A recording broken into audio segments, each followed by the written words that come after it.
کل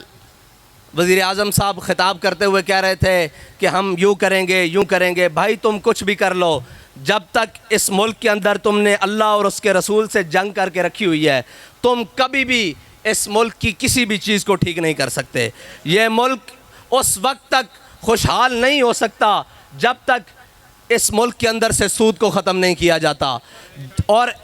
اس وقت تک یہ ملک دنیا کی آنکھوں میں آنکھیں ڈال کر بات نہیں کر سکتا جب تک اس ملک کے ذمہ داران اور اس ملک کی قوم اور اس ملک کے جناب تمام ادارے وہ کھڑے ہو کر یکجا ہو کر اپنے آقا و مولا کی ناموس کے لیے بات نہیں کرتے، عملی اقدام نہیں کرتے. یہ ملک ہمارے بڑوں نے ناچ گانے کے لیے نہیں بنایا تھا، ہمارے بڑوں نے اچھلنے ٹاپنے کے لیے نہیں بنایا تھا. یہ ملک ہمارے بڑوں نے جب بنایا تو اس ملک کو بناتے ہوئے انہوں نے نعرہ لگایا تھا کہ پاکستان کا مطلب کیا، لا الہ الا اللہ، دستور ریاست کیا ہوگا.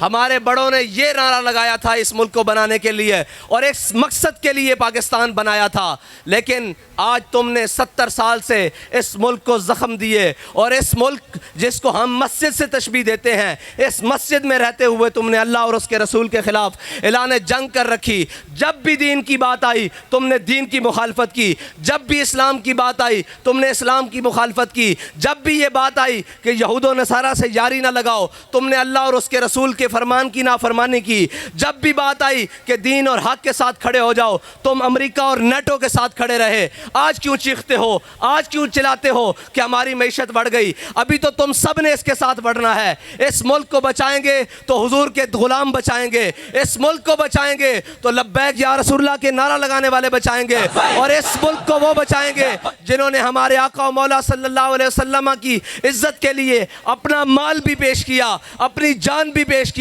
اور جب ضرورت پڑی اپنا خون بھی پیش کیا. یا رسول اللہ لبیک لبیک لبیک یا رسول اللہ